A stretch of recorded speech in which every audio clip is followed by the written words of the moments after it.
también tienen la falsa idea de que porque es natural, pues es baratito.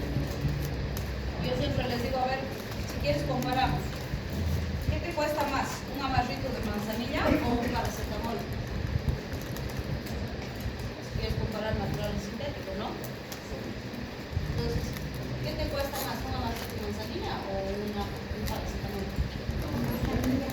¿Así? ¿Cuánto cuesta un amarrito? ¿Sí ha subido? Sí, sí, sí. Ya no hay de 2 pesitos.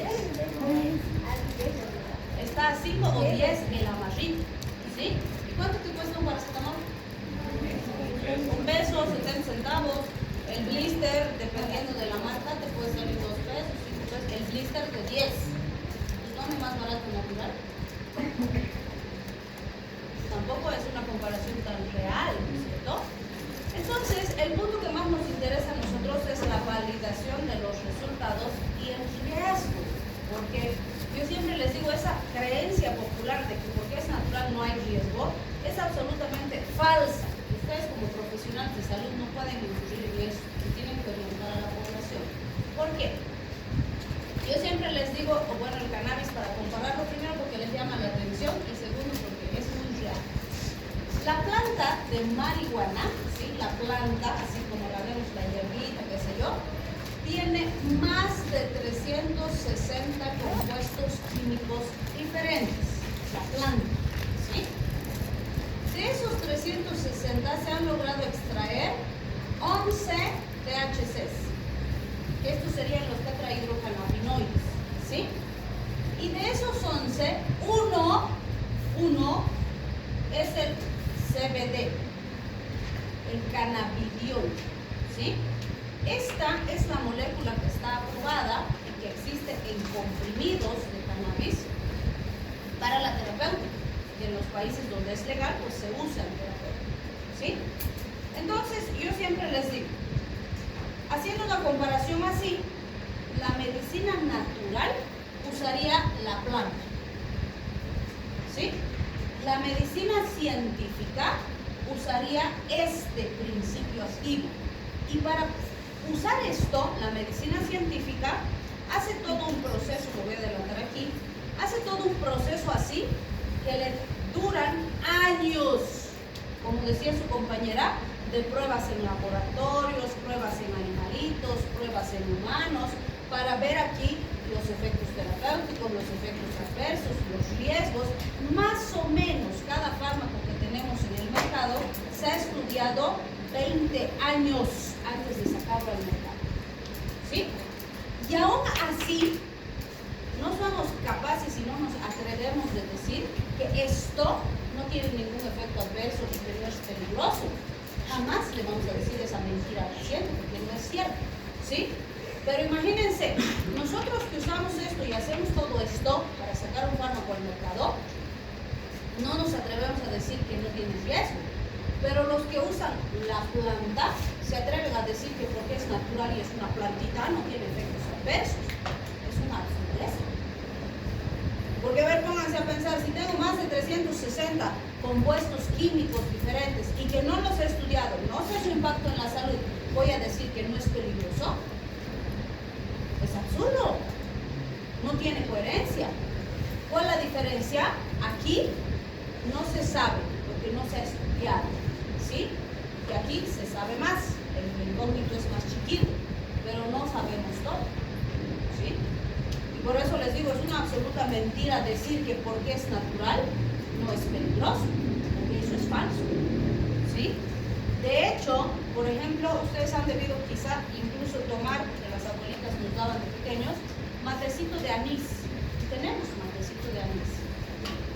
El anís es la principal causa de intoxicación en el paciente pediátrico, porque tiene cólico el enano y le dan anís. Usado en dosis correcta y en forma correcta, el riesgo es bajo, pero no está exento de riesgo. Pero usado como usan, se intoxica el paciente y sí llega a los hospitales y hemos tenido encefalopatías por anís en pacientes pediátricos, ¿sí? Ya hemos tenido, justo este año, intoxicados por manzanilla. Ya han llegado al hospital intoxicados por manzanilla. Claro que sí. Y alguna vez uno que vendía Ganoderma decía en su entrevista, Decir que la ganoderma es peligrosa es como decir que el agua te puede producir daño. Y yo le digo, absolutamente. O sea, el agua te puede matar si tú no usas la dosis correcta y en los tiempos correctos. ¿Sí? Entonces, si el agua que es necesaria para nuestra supervivencia, usada de forma inapropiada, H2O, así agua, sin nada más que agua, ¿nos puede matar? Sí. Entonces, cualquier sustancia química, cualquier planta natural, sí nos puede hacer daño y nos puede matar. ¿Sí? Entonces, no es cierto. Si alguien te dice que eso que te está dando no tiene efectos adversos, sea natural o sea sintético, es mentira, no le creas. No sabe lo que está usando. ¿Sí? Y van a ver cuando vayamos profundizando en conceptos farmacológicos por qué esto es tan real. ¿Sí? Entonces yo siempre les digo y hacemos esta comparación, porque como les decía en la clase previa, gran parte de los fármacos que nosotros usamos hoy se han extraído de la naturaleza, ¿sí? Y los hemos empezado a usar porque hemos visto los efectos, los beneficios que producen, y las plantas producen efectos porque tienen sustancias químicas, porque si no, no producirían efectos, ¿sí? La diferencia entre la medicina natural y la científica es que nosotros intentamos saber más antes de usar para disminuir el riesgo para el paciente, nada más, ¿sí? Pero en ambos casos hay riesgo. Y no estoy diciendo que una sea buena, la otra mala, ni al revés, no. Podemos beneficiarnos de ambas, pero tenemos que hacerlo con cuidado, ¿sí? Yo siempre les digo, sí pueden complementar su tratamiento científico con tratamiento natural, pero tienen que saber qué, ¿sí? Por ejemplo, si yo tengo una pacientita que está con una cistitis, ya le estoy dando el antibiótico para controlar la cistitis, le puedo recomendar que coma arándanos, que nos va a ayudar para eliminar las bacterias, porque ayuda a que se despeguen del epitelio y se elimine más fácil, ¿sí?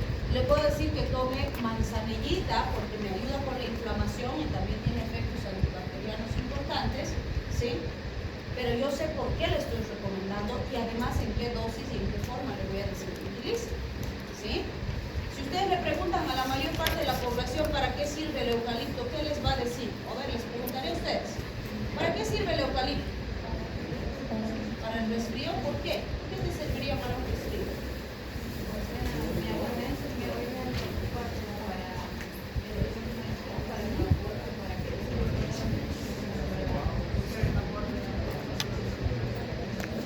¿De qué? Un punto muy importante, ¿por qué? Sí hacen, y de hecho en la pandemia lo han hecho muchísimo, vapores, como dicen, ¿no? Hacen hervir, ahí hirviendo el agua le ponen el eucalipto, a veces le ponen otras plantas más, incluso le ponen al pacientito una toalla así para que no se escape el vapor, ¿no? Y que esté ahí, que vaya inhalando eso, ¿sí? ¿Estará bien esa medida? ¿Sí? ¿Quién dijo sí? Sea valiente, ya no sea valiente. No te voy a pegar, ya les digo que no me dejas. ¿Por qué has dicho que sí?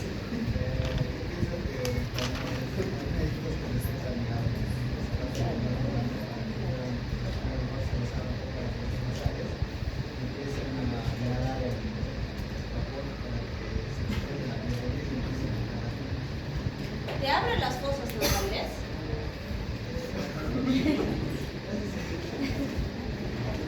Si ustedes le preguntan al poblador si el eucalipto le sirve para la tos, ¿qué creen que les va a decir? Les pregunto a ustedes, ¿sirve para la tos? ¿Sí? ¿Sí sirve?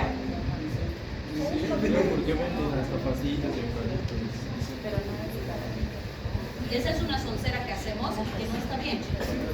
Ahorita vamos a ver por qué. O sea, el eucalipto sí, es excelente antibacteriano, antiviral, purifica el ambiente y demás. Sí, puede ser vaporizante placita para desinfectar el ambiente, cierto, está bien, tiene esas propiedades. En la vía respiratoria específicamente, es un potente expectorante. ¿Qué quiere decir? Que irrita la vía aérea, como decía tu compañera, es un potencial alergeno. ¿Por qué? Porque genera irritación y ¡fum! Induce una tos convulsiva, ¿sí? Entonces, ¿sirve para la tos? No, produce tos, ¿sí?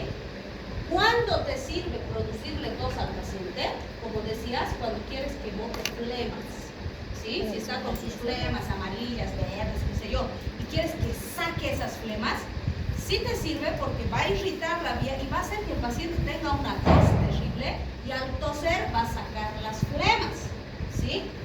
A eso le llamamos efecto expectorante. Para eso te sirve el eucalipto. Pero si tienes un paciente que está resfriado, que está con neumonía, que está saturando mal y le metes eucalipto, ¿mejorará?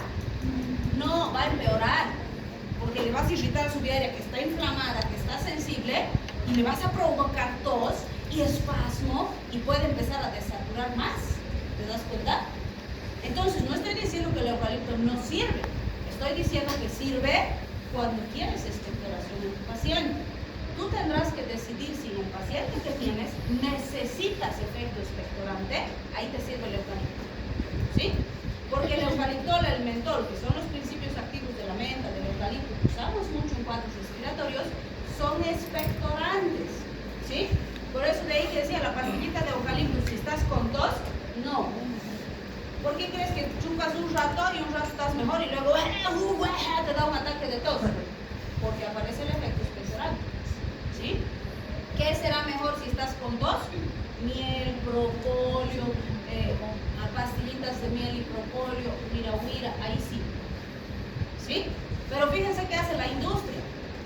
Le mezcla eucalipto, menta, huira, propóleo, o sea, hace un menjunje de antitusivos y expectorantes. ¿Tiene coherencia? No, pero así vende, sí. Y si no sabes, vas a usarlas. Entonces, por eso les digo, si tú quieres usar medicina tradicional, acompañando a tu medicina científica, dale, pero tienes que saber. Porque si tú a tu paciente que está con un problema respiratorio le metes eucalipto, tú lo vas a complicar, porque no sabes, ¿sí? Entonces tienes que saber. ¿Qué vas a recomendar? Saber. Bueno, en conocimiento lo que estás recomendando. Si no sabes, mejor no recomiendes, recomendar lo que sí sabes, ¿sí? ¿Te aclaró? Entonces, la medicina natural y la científica se diferencian principalmente en el nivel de conocimiento de los compuestos que utilizamos, ¿sí? ¿Se puede obtener beneficios de ambas? Sí, pero pretender que sabemos todos o decir que una no tiene riesgo es absolutamente falso. Ni siquiera en la científica que estudiamos tanto podemos nosotros asegurarle al paciente que no va a pasar nada. No podemos hacer eso. Porque puede ser que le das un paracetamol y a 100 de tus pacientes van muy bien y el 101, ¡pum!, hace una reacción anafiláctica. ¿Tenías cómo anticipar eso? No. Pero tienes que estar preparado para resolver. ¿Sí? Entonces, por eso es el riesgo en nuestra carrera. Porque no podemos adivinar lo que va a pasar. Y no depende solo de lo que nosotros hacemos. Depende del paciente, del fármaco, del entorno, de las patologías de base. Entonces, por eso no garantizamos nosotros los resultados. Garantizamos que vamos a hacer nuestro mejor esfuerzo para que el paciente se mejore. Pero el resultado no lo podemos. ¿Sí? Muy bien. Fíjense, con este grafiquito van a entender perfectamente por qué no podemos decir que los fármacos no tienen efectos adversos o las sustancias químicas no tienen efectos adversos. Porque fíjense, dijimos que el fármaco es una sustancia específica que al interaccionar con el organismo vivo va a producir una respuesta. Esa interacción puede ser específica o inespecífica, pero absolutamente específica no existe, ¿sí? Y les pongo aquí de ejemplo la adrenalina. Vean que la adrenalina la tenemos sintética, pero también nosotros producimos adrenalina, es un neurotransmisor nuestro, ¿verdad? ¿Y dónde actúa la adrenalina? ¿Qué se acuerdan de física?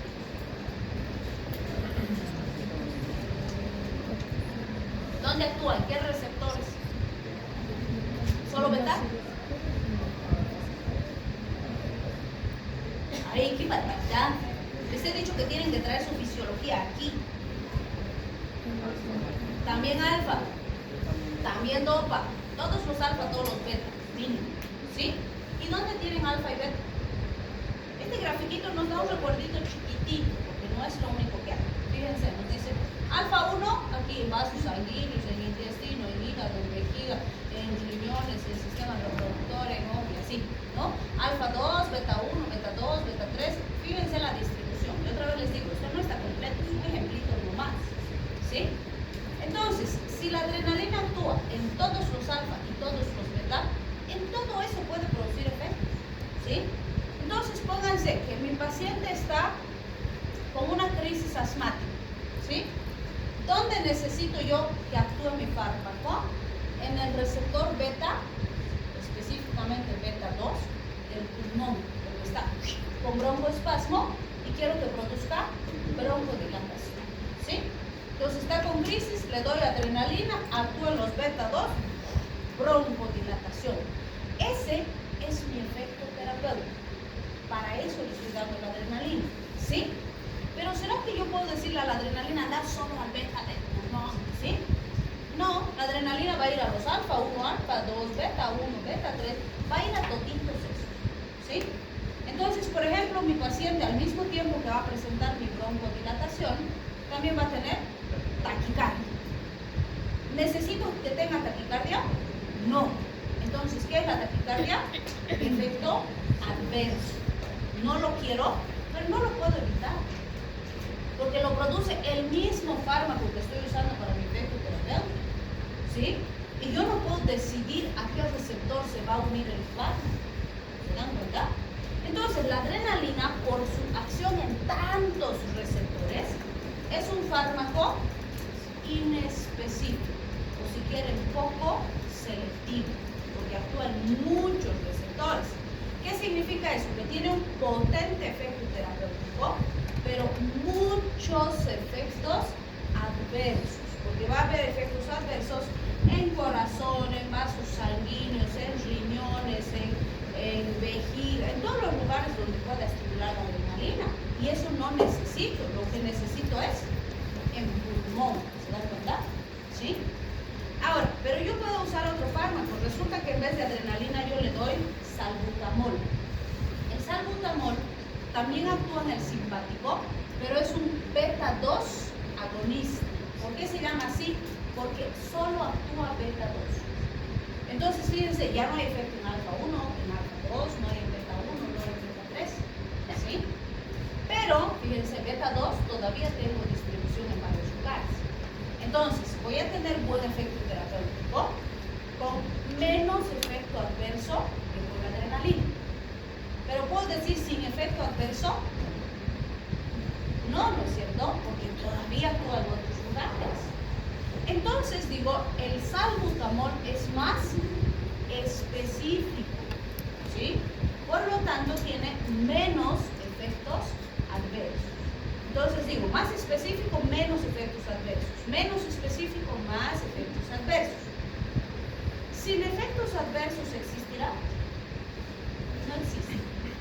Tendrías que tener un fármaco que actúe en el receptor beta 1A del ojo derecho sin actuar en el beta 1A del ojo izquierdo. Y eso no existe, ¿sí? Cuando tengas ese nivel de tecnología, podrás decir, este fármaco no tiene ningún efecto adverso.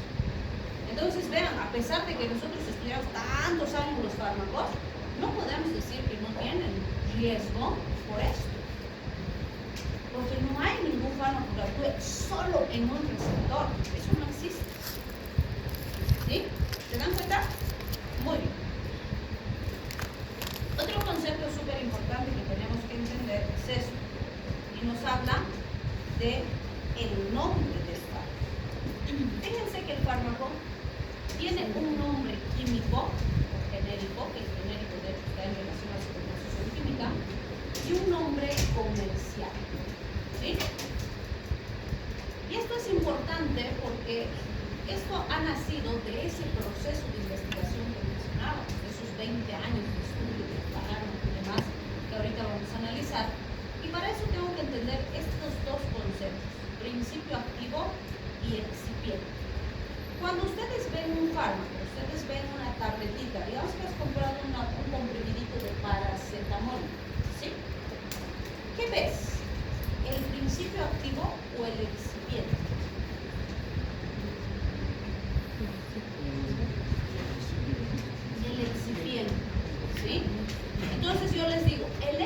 recipiente es el transportador, el vehículo que usamos para llevar el principio activo. Es como si yo les dijera, esta es mi capsulita de fármaco, ¿sí? El azuquita que yo le he puesto aquí, digamos, pin, 2 cucharitas le he puesto, que está aquí distribuido, ese es mi principio activo, ¿sí? Es lo que le va a dar el efecto al fármaco, que no es el fármaco en realidad. Pero les pregunto, ¿ven el azúcar? No, no es cierto, pero ¿está ahí? Claro, ahí está, no se ha ido a ningún lado, ¿sí? Entonces, eso es lo que nosotros vemos cuando compramos un comprimido. Por eso es que van a ver que puede haber, por ejemplo, un paracetamol en capsulita blanda, un paracetamol en tableta, un paracetamol en esas capsulitas que se abren de la mitad, ¿no? Otro que es así más chiquitito, otro que es tamaño baño, y así. Y todos son paracetamol de 500 miligramos, ¿sí? Pero uno sabe mejor, el otro no, el otro se traga fácil, el otro nada. ¿Por qué? Porque el excipiente que usa cada laboratorio es diferente. Cada laboratorio decide con qué va a preparar su excipiente, ¿sí? Pero ese excipiente, ¿qué va a hacer? Va a transportar el fármaco para que pueda ingresar al organismo del paciente. ¿Por qué esto es importante? Porque cuando se ha hecho el estudio de cada fármaco, se ha hecho todo este proceso. Siempre les digo, fíjense todo lo que se ha hecho para que un farmaquito pueda salir al mercado. Acabamos de decir que más o menos 20 años para cada fármaco, ¿sí? Entonces yo siempre les digo el que vemos de ejemplo, porque ha sido uno de los primeros fármacos que hemos tenido en el mercado, es el ácido acetil salicílico, ¿sí? ¿Qué es el ácido acetil salicílico? Aspirina. Pero fíjense, su nombre genérico es ácido acetil salicílico. Su nombre comercial es aspirina, ¿sí? Entonces, ¿qué ha pasado? Bayer, que ha sido el laboratorio que ha producido la aspirina, primero ha agarrado la molécula y ha empezado a probar en laboratorio, ver si era estable, si no era estable, con qué mezclaba, con qué no mezclaba, en qué cantidades, etc. Y fíjense, para ese proceso se lleva alrededor de 2 años, ¿sí? De análisis, estudios, pruebas, etc. Si todo va bien y logramos estabilizar la molécula y demás y nos aprueban ir a la siguiente fase es la prueba en animalitos. ¿Qué? Pobres animalitos. Sí, ciertamente sí, pero jamás se inicia prueba en humanos si no ha pasado prueba en animales, ¿sí? Entonces, primero se experimenta en animalitos chiquititos, ratoncitos, cobayitos, hamstercitos, pulgas, etc. Si va todo bien, entonces recién pasa la fase de animalitos grandes. Ahí tenemos los chimpancés, los caballitos, burritos, chanchitos, ya animalitos más grandes, ¿no? Si todo va bien ahí, entonces recién se aprueban las pruebas en humanos, ¿sí? Y las pruebas en humanos tienen 3 fases y no se pueden saltar estas fases. Fíjense, la fase 1 me dice, voy a usar población chiquitita, entre 20 y 100 individuos o sujetos de estudio, como se les llama, y en esta fase voy a probar las características farmacocinéticas, es decir, en esta primera fase, las personas a las que les voy a dar la sustancia tienen que estar sanas, no enfermas, porque ahí voy a ver cómo procesa el hígado, cómo procesan los riñones, cómo responde el corazón, cómo responde el intestino. Voy a analizar todo lo que pasa con el fármaco en un individuo sano, ¿sí? Si todo va bien, recién en fase 2 me permiten empezar a probar esto en pacientes. ¿Qué quiere decir? Digamos que el fármaco que estoy probando es para, no sé, digamos que para el cáncer. Entonces aquí recién van a ser pacientes con cáncer, ¿sí? O digamos que estoy probando un fármaco para la hipertensión arterial. Entonces aquí recién van a ser pacientes hipertensos, ¿sí? Entonces, en esta segunda fase, fíjense, son de 100 a 200 más o menos pacientes. Y aquí voy a probar la eficacia terapéutica. O sea, si yo digo que mi fármaco va a servir para bajar la presión arterial, aquí tengo que demostrar que sí baja la presión arterial. ¿Sí? Y si todo va bien aquí, recién en fase 3, fíjense, subo mi población hasta 6.000 individuos de estudio. Y en la fase 3 es donde, sobre todo, en fase 2 me ha dicho que sí sirve, ¿no? En fase 3 voy a ver a qué costo. Es decir, en fase 3 es donde se trata de analizar al máximo los efectos adversos. Porque yo tengo que demostrar que el beneficio de usar el fármaco supera los riesgos. Porque si no, de ninguna manera se justifica introducir el fármaco. ¿Sí? Entonces, fíjense, toda esta fase de ensayos clínicos se tienen que hacer en población controlada, ¿sí? Y ahí pues ingresan los estudios científicos a doble ciego, a triple ciego. ¿Qué han visto en sus materias de investigación? ¿Qué sería un estudio a doble ciego?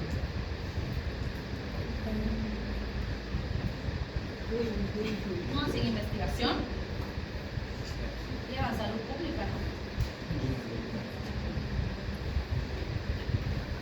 Y esto es súper importante porque si no después les están diciendo que el dióxido de cloro es un tratamiento milagroso y ustedes les creen que no saben método científico. Esto se llama método científico, ¿sí? ¿Qué hace el método científico en la medicina científica? Por eso es que nos regimos al método científico. Demuestra que lo que tú percibes es una realidad y no solo tu percepción, ¿sí? ¿Por qué? Porque digamos que yo agarro aquí, preparo agua con azúcar y les traigo una presentación espectacular y les muestro y les digo, esto les va a curar, no sé, pues el autismo, ¿no? Y les muestro los testimonios de mis pacientes y todo, ustedes me creen, ¿sí? Y si empiezan a tomar, aunque esto sea solo agua con azúcar, ¿sí? Y ustedes mejoran, porque digamos que tenían esa condición, ¿será que yo puedo decir que es la cura? Ustedes, ¿no? ¿Por qué no? Pero si se han mejorado ustedes. Sus testimonios aquí me van a firmar.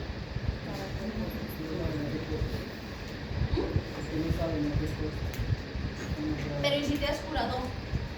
Pero que se ha curado no significa que vaya a enfermar de otra cosa que no me gusta. Pero si se ha curado, ¿sirve o no sirve?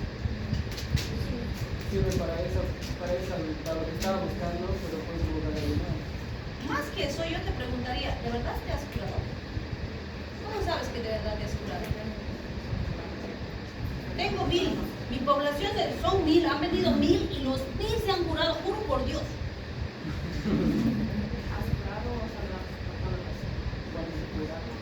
Pero ellos se han firmado aquí, tengo sus 1000 testimonios de que se han curado. ¿Es evidencia científica? No. ¿Por qué no? Pero lo han firmado.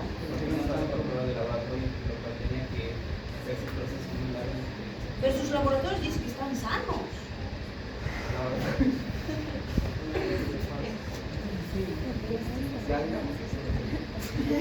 ¿Es eso evidencia científica? No. Porque si yo les he convencido de que los voy a curar y les doy eso y ellos se sienten mejor, eso no es evidencia de que funciona lo que les estoy dando. Es efecto placebo. ¿Sí? Porque yo les estoy haciendo echarle pues y me están creyendo. Eso no es evidencia científica. ¿Sí? ¿Cuándo se convierte en evidencia científica? Cuando pasa por el método científico. ¿Qué hace el método científico? Validar eso. Si ustedes y yo creemos que esto es milagroso y que cura, entonces demostraremos pues, que cura. ¿Sí? ¿Cómo se demuestra que cura? Voy a hacer dos grupos. No puede haber validación científica si solo hago un grupo. Porque si les doy a ustedes y ustedes se curan, ¿cómo puedo decir que eso va a curar a otras personas si no he comparado con nada? Tengo que comparar. ¿Sí? Entonces hago dos grupos de estudio. Estos van a ser mis casos y estos van a ser mis controles. Los casos, ¿sí? Y los controles tienen que ser comparables. Si todos son varones, en los dos grupos todos varones. Si aquí hay la mitad de mujeres, aquí también. Si aquí hay puros adultos jóvenes, aquí también. Si aquí hay ancianitos, aquí también. Si aquí hay niños, aquí también. Tienen que ser comparables, ¿sí? Segundo, a un grupo le voy a dar fármaco y al otro grupo le voy a dar placebo, ¿sí? Pero si yo te doy fármaco, te vas a sentir mejor inconscientemente pensando que te estoy dando fármaco, ¿sí o no? Y si te doy placebo, vas a decir, ah, no, pues a mí me está dando placebo, estoy peor, ¿sí? Entonces, ninguno de los grupos tiene que saber quién recibe fármaco y quién recibe placebo. Entonces, el comprimido, digamos, que le doy a este, tiene que verse exactamente igual que este.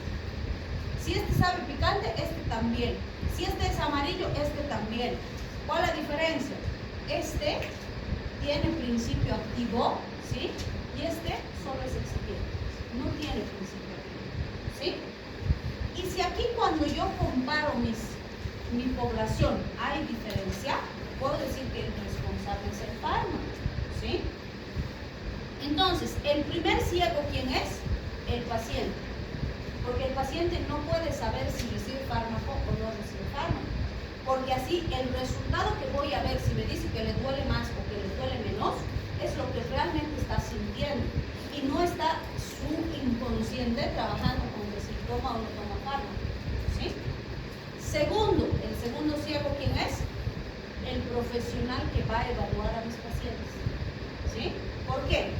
Si yo voy a evaluar a los pacientes y yo sé quién toma fármaco y quién toma placebo, aunque no sea intencionalmente, voy a pensar que los que toman fármaco van a estar mejor y los puedo evaluar mal, ¿sí?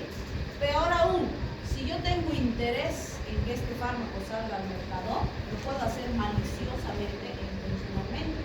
Por eso es que yo, que voy a valorarlos, no puedo saber quién toma fármaco y quién toma placebo, porque así mis reportes van a ser reales. ¿Se dan cuenta? ¿Sí? Eso le da validez a mi estudio y dice que los resultados que voy a obtener son lo que de verdad está pasando y no lo que yo creo que está pasando, ¿sí?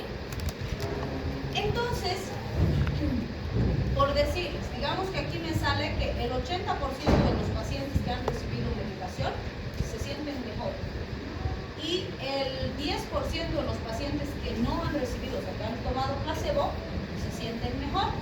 Entonces, ¿habrá diferencia? ¿Servirá este fármaco?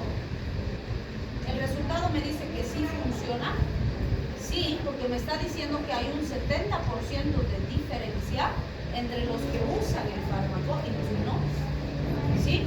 0 aquí o 0 aquí no es posible. Siempre va a haber alguna cantidad de pacientes que no tomen medicación que mejoren y de pacientes que sí tomen medicación que empeoren. Siempre. No hay absoluto. ¿Sí?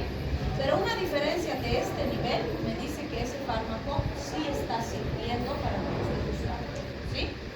Pero pónganse que mis resultados me dicen que aquí el 40% de la población ha mostrado mejoría y aquí el 38% de la población ha mostrado mejoría.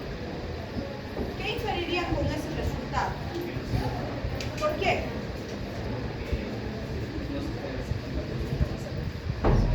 Pero aunque no supera el 50%, los dos están por debajo del 50%, pues no es relevante que sea más del 50%. Pero ¿qué es más importante? La diferencia. La diferencia. Porque con y sin es casi lo mismo. Entonces, por 2% de diferencia, de ninguna manera se justifica que tú le des algo químico a un paciente que sí tiene efectos adversos para conseguir prácticamente el mismo resultado que se da. Entonces, aquí no, de ninguna manera se justifica darle algo. ¿Sí? Entonces, vean, todo eso se ha probado en el método científico y se ha tenido que analizar las instancias aquí, después de que esto, porque fíjense, toda esa fase de estudios clínicos se realiza en más o menos 8 o 10 años, ¿sí? No es rapidito. Y una vez que eso se aprueba, va a pasar por instancias que se encargan de regular esto a nivel mundial, la OMS, la FDA, la ODA, etcétera, etcétera. Y si todo va bien y se aprueban los informes, recién va a salir al mercado para la población general. ¿Sí? Y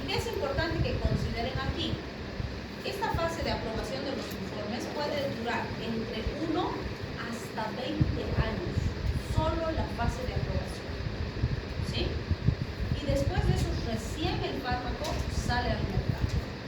Y una vez que sale al mercado en fase 4, el seguimiento es eterno. Nunca se cierra esa fase. ¿Por qué? Porque puede ser que aquí tú has encontrado algunos efectos adversos como, no sé, diarrea, cefalea, cosas no muy importantes, ¿sí? Pero aunque tú hayas estudiado 10 años, ¿sí? Puede haber población que use el fármaco más de 10 años. O resulta que tú has visto que es bastante seguro, pero tu estudio ha sido en Bolivia. Entonces la población boliviana no tiene efectos adversos importantes. Pero cuando apliques el fármaco en los chinos o en los europeos, ¡pum!, aparecen efectos adversos que tú no has encontrado por las diferencias raciales que tenemos, ¿sí? Entonces, por esa razón es que esta última fase nunca se cierra. Porque si aparecen cosas graves y peligrosas, ese fármaco se retira del mercado inmediatamente, ¿sí? Entonces, va a estar en constante vigilancia por esa razón, ¿sí? Y de hecho, fíjense, han debido escuchar este año qué fármaco lo estábamos retirando del mercado. Ranitidina. ¿Sí? ¿Por qué?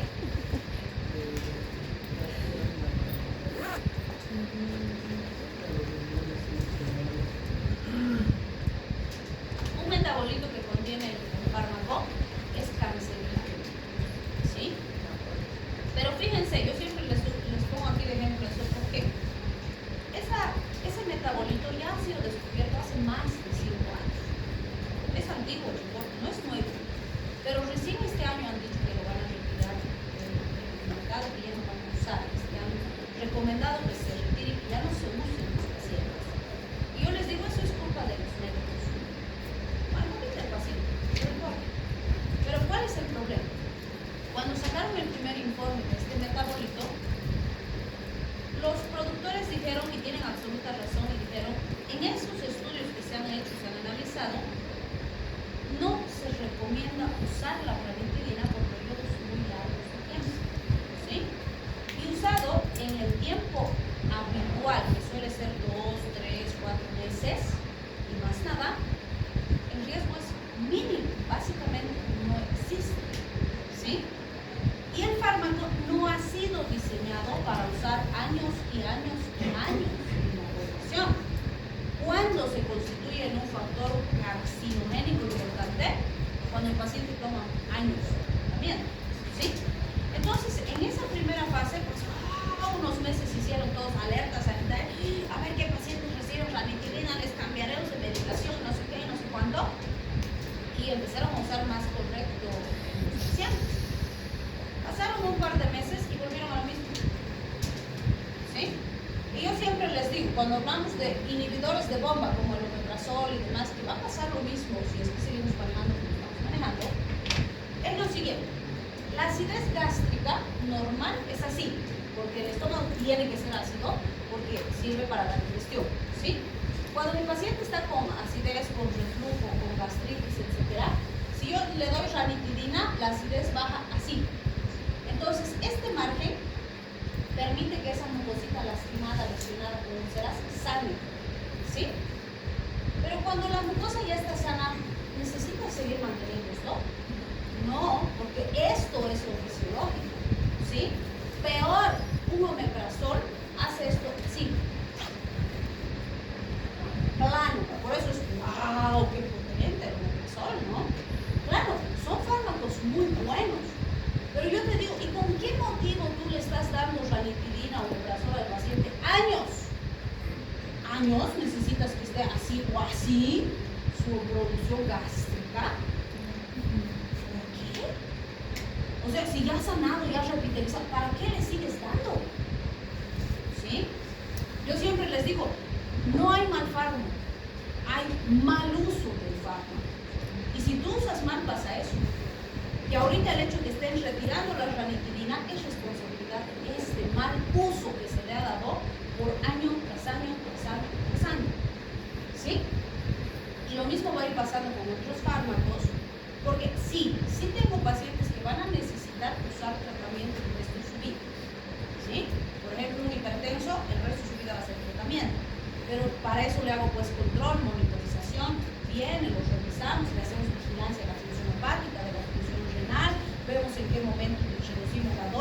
aumentamos la dosis, cambiamos el fármaco.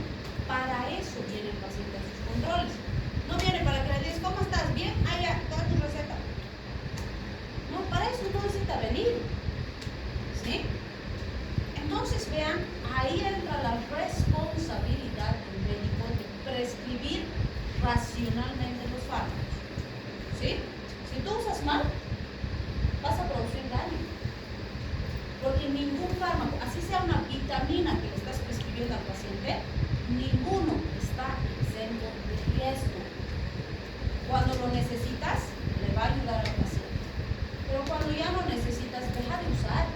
¿Para qué vas a seguir usando? ¿Sí? Peor aquí, como el paciente va a la farmacia y se compra lo que le dé la gana sin receta, se toma lo que quiera, el tiempo que quiera, pues, cuando se arruina recién bien. ¿Sí? Entonces, hay que trabajar algo aquí. Prescripción racional de fármacos. ¿Sí? Bien. Entonces, imagínense cuantísimo cuesta producir un fármaco.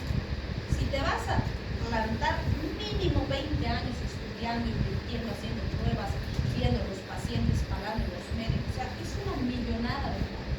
¿Sí?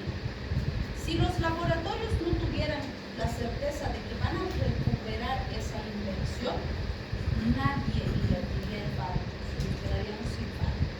¿Sí? Entonces, ¿qué se ha hecho para estimular a que sigan investigando, que sigan buscando fármacos? Se han creado las patentes. ¿Sí? Entonces voy a volver acá. ¿Qué sería una patente? ¿Qué entienden ustedes por patente? Es como un derecho propietario, ¿sí? Entonces la patente es una certificación que se le da al laboratorio X y se le dice, como tú has invertido 20 años para producir este fármaco, te vamos a dar 20 años más esta patente que dice que tú eres el dueño absoluto de la fórmula y de la receta y solo tú puedes producir el fármaco. ¿Sí? Por ejemplo, les decía Bayer, cuando sacó el ácido acetilsalicílico por primera vez, le dijeron, aquí está tu patente.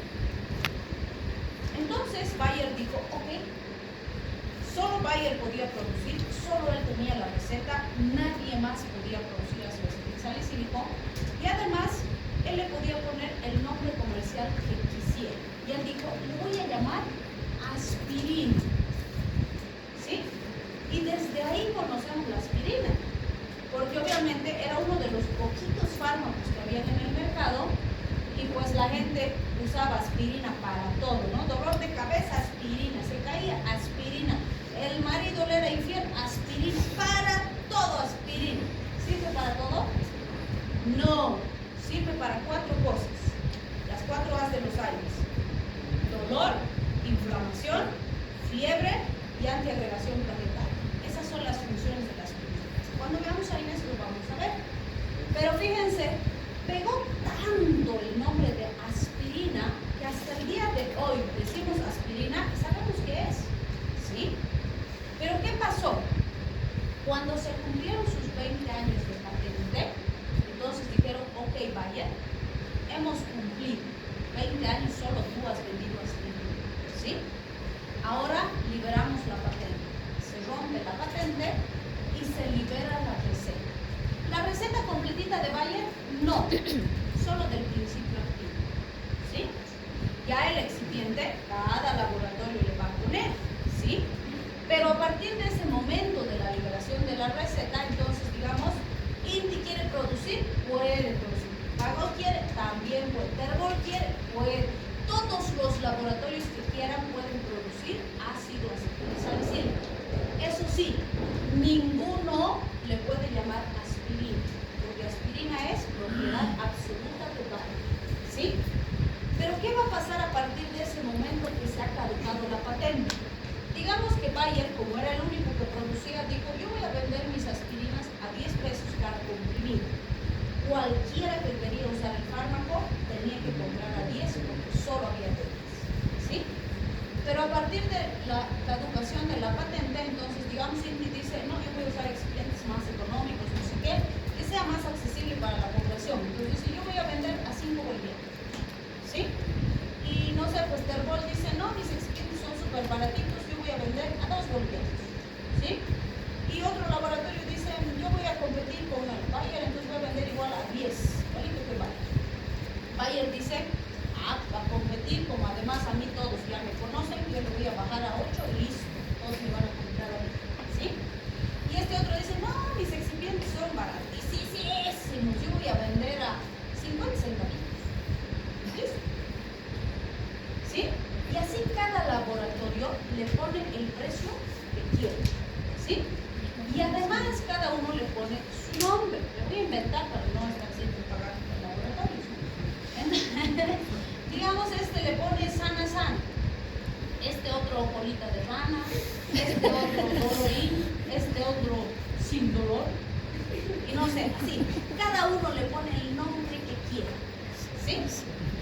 cambien el costo que quieren. Por supuesto, la gente va a ir a la farmacia, como ya conoces, seguro un tiempo van a comprar más ese. Pero todos son aspirina. Digamos que mi aspirina es de 500 miligramos. Esta que cuesta 8, esta que cuesta 5, esta que cuesta 2, la de 10, la de 50 centavitos, debería ser exactamente igual de eficaz. ¿Sí? Eso manda la legislación. Pero como ya se ha liberado la patente, entonces el paciente puede decidir cuál se quiere comprar. ¿Sí? Pregunta. ¿Qué dice la legislación? Tú como médico, cuando haces tus recetas, deberías prescribir genérico o comercial. Esto es comercial, genérico es ácido acetil salicílico. ¿Genérico? ¿Por qué? ¿Ambos? ¿Por qué ambos? No sabemos el estado económico del paciente, pero la mayoría del paciente a elegir cuál quiere comprar. Como supuestamente el principio es el mismo, tendría que ser eficaz ambos medicamentos. Ambos. O sea, tanto el genérico o el comercial es muy diferente. En teoría sí. ¿Pero qué dice la legislación? La legislación dice que la obligación del médico es prescribir genérico, ¿sí? No comercial.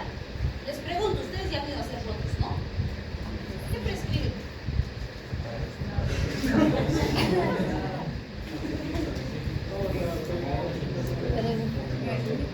¿Genérico o comercial? En las cajas suelen usar genérico, porque la caja obliga, ya ves, tiene su codiguito más y hay que buscar el codiguito más, ¿no? Pero ¿y en las privadas había privadas? ¿No? ¿En qué prescriben? Algunos doctores sí te dan opciones, como dijo Mateo, dicen, hay este que cuesta más, o hay este que cuesta menos, pero te da el mismo componente, o aumenta un componente más, pero siempre te quitamos los dos. Depende de tu Por el convenio que tiene con la Otro lo hace igual. Pero te dan el paciente inicial. Y saben, la principal razón por la que la legislación dice que hay que prescribir genérico es porque hay esa susceptibilidad de que el médico tiene ahí su negociado con el laboratorio y le pasa su porcentaje si prescribe su producto, ¿sí? Que no es ético de ninguna manera, ¿no? Y yo siempre los defendía a mis colegas, pero ya me han chismeado que no hay que defenderlos a todos. Sí hay gente antiética, ¿no? Y para todos. Tengo que llegar a 100. Y a todos lo mismo. Entonces, no es ético, ¿sí? De hecho, no es ético. Entonces, el punto es que la razón principal, como les decía, es evitar susceptibilidad del paciente, porque el paciente si va y resulta que pues, el que le has dado es el más caro, entonces dice, ese de seguro tiene negociado, por eso me da el más caro, ¿no? Entonces, sí puede haber, y bueno, aquí tenemos una variación pequeñita, pero yo les digo, por ejemplo, salió en las redes en pandemia la citromicina. ¿Han comprado alguna vez la citromicina? ¿Sí? ¿Cuánto cuesta? Hay desde 5, ¿sí? Y de verdad, hay acitro de 5 y hay acitro de 160. Cada comprimido, ¿sí? 5, 10, 20, 50, ¿sí? ¿De acitro? Ya, el jarabe vamos a poner aquí, pero sí, ¿verdad? O sea, varía así de harto, por decirlo así, ¿sí? Y claro, en la pandemia salió porque salía un TikTok y decía la citromicina evita el COVID. Todo el mundo a la farmacia, farmacia, la citromicina. El ibuprofeno igual, y así. Entonces, cuando salió un TikTokcito de la citromicina, fueron, y claro, pues le dijeron, hay de 5, de 20, de 50, ¿verdad? Hay de 5. 3 doritos después, como dice, ¿no? Ya no había de 5. Entonces, ¿cuál había? De 10. 3 doritos después, ya no había de 10. Solo había de 50. Y los ultimitos que fueron, pues ya solo había de 160. Y a la prensa hay que denunciar a estos bioquímicos maleantes, nos quieren robar, ¿no? Exigiendo que les vendan a 5, porque su comadre ha comprado 5.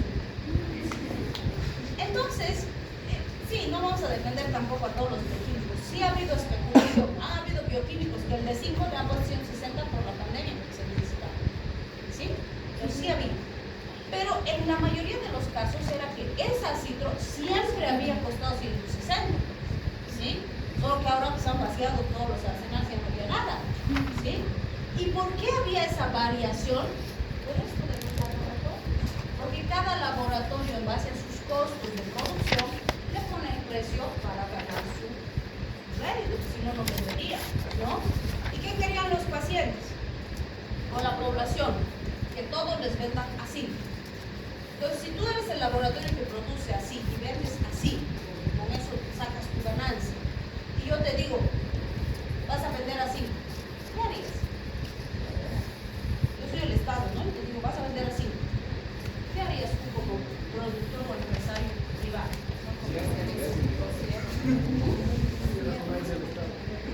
Y yo digo, no voy a hacer. Listo. Y me dice, pero ¿y por qué no vas a introducir? No hay. Porque no voy a hacer para perder. ¿No es cierto? Entonces, vean, ahí ya ni el de 160 vas a tener para comprar. Entonces yo les decía, no hay absolutos. Estas cosas también tienen que saber y entender la población. Porque no es nomás ser intransigente, decir, no, que a todos nos vengan así. No se puede. ¿Sí? Te tienes que hacer transar, llegar a acuerdos, saber, vengan los laboratorios, pueden bajarle el costo, a cuánto pueden producir, que no falte para la población, pero haremos un poquito más accesible y demás, y hacer convenios. ¿Sí? Claro que en pandemia no hay que darles acitromicina, que no se debe usar en COVID. ¿Sí? Pero hay que hacer ese tipo de cosas. Entonces, por esa razón es que también la legislación dice, da genérico, porque si tú das genérico, el paciente en base a su capacidad adquisitiva, como decían ustedes, decidirá cuál le alcanza. ¿Sí? Pero el problema es que la teoría y la realidad no son iguales. La teoría me dice que este y este tienen exactamente la misma eficacia. Y cuando yo uso, sé que no es verdad. ¿Sí? ¿Por qué? Porque más del 80% de los fármacos que tenemos en nuestras farmacias llegan de contrabando. Por lo tanto, no pasan los sistemas de vigilancia y de regulación de estos procesos. No digo que todo lo que entre de contrabando es malo, pero un porcentaje sí. ¿Sí? Además, no se olviden que en pandemia, plena pandemia, en nuestra Cochabamba han clausurado 2 laboratorios de fármacos. Uno producía fármacos sin principio activo. O sea, te vendía solo excipiente. Te daba paracetamol sin paracetamol, omeprazol sin omeprazol, amoxicilina sin amoxicilina. O sea, te daba pura harina, pura maicena, de lo que sería el comprimido, sin principio activo. ¿Sí? Y con eso vas a tener resultados. No, pues, nada. ¿Sí? Y el segundo laboratorio era peor, porque no solo no tenía principio activo, sino que ¿saben de qué fabricaban sus comprimidos? De cal. ¿Qué es la cal? Es una herramienta, no una herramienta, un material de construcción. Se usa para pintar, para mezclar con cemento y dibujar las paredes. Los asesinos seriales usan para echar encima los cadáveres porque como es corrosivo y es fuerte, evita que salga el olor a muerto. Entonces le ponen cadáver, cal, cemento y ya está, pues no lo van a brillar. ¿Sí? Se echan los pozos sépticos para que igual quite el olor, que se... Imagínense, eso es corrosivo. De hecho, cuando manipulas, dicen que manipules con guantes. Para la mano que es tan gruesa y demás, es corrosivo, sí, se aprieta, se seca, se te sangra la mano, pues sí, claro que sí. Entonces imagínate, aparte que te tomas algo que no te sirve para lo que estás tomando, encima te puede producir gastritis, úlceras, lesiones. Así de inconsciente es la gente. No digo toda la gente, pero los comerciantes son terribles. ¿Sí? Otra vez insisto, no todos, pero hay gente que hace eso. Y en pandemia ha sido terrible las cosas que han hecho. ¿Sí? Entonces vean, por esa razón es que nosotros ahí nos obligan genéricos, nosotros, pero ¿y si se compra el marca Paquitón? ¿No? nos abstenemos un poquito, pero les digo, sin salirse de la legislación, sí pueden usar estrategias que ayuden a que el paciente use un buen producto, ¿sí? Y le dicen, bueno, siempre les digo, cuando ustedes vayan prescribiendo van a ir conociendo las partes. Le pueden decir, mira Juanito, como decía su compañero, este y este de estos laboratorios son buenos. No es tan diferente, tú ves para cuál te alcanza, pero estos tres sabemos que son buenos fármacos, ¿sí? Y así también le estoy dando el mensaje que sí me estoy preocupando de su salud y no es por algún beneficio económico que yo estoy haciendo la recomendación, ¿sí? Y le digo, este otrito que sabemos que es bien baratito, pero sabemos que es muy malo, ese no te compres, ¿sí? Sí puedo hacer ese tipo de recomendaciones y así tengo mejor resultado cuidando estos otros factores que no están en la literatura, pero que con ellos sí existen. ¿Sí? ¿Estamos bien? ¿Quieren descansar un ratito? La legislación nos exige que prescribamos genéricos, ¿sí? Pero también nos autoriza a recomendar alguna marca comercial en base a las características que hemos visto, ¿sí? Siempre precautelando y buscando lo mejor para el paciente. Pero yo siempre les recomiendo que se acostumbren a manejar genérico por una razón más importante, ¿sí? Y que también la hemos visto en la pandemia y que la van a ver con mucha frecuencia. El nombre comercial varía en todos los países del mundo. O sea, los nombres comerciales que manejamos aquí, vamos a otro país y no son los mismos. ¿Okay? Si yo voy, por ejemplo, no sé, pues si le pido a los Estados Unidos Taipiré, me van a decir Taipiré, ¿sí? O me voy al Brasil y le digo, ¿tienes Taipiré? Me van a decir, ¿qué es eso? ¿Sí? Pero si yo voy y le pido paracetamol, aquí en la China, en Estados Unidos, en cualquier lugar del mundo, el genérico es el mismo, ¿sí? Entonces, yo siempre les digo, si se acostumbran solo a manejar nombres comerciales, se van a cambiar de país por trabajo, por estudio, por lo que sea, y ya está, no saben más fármacos, ¿sí? En cambio, si tú manejas genérico, en el lugar del mundo donde vayas a trabajar, vas a saber diferenciar, ¿sí? Entonces, acostúmbrense a manejar genéricos y sí familiarícense con los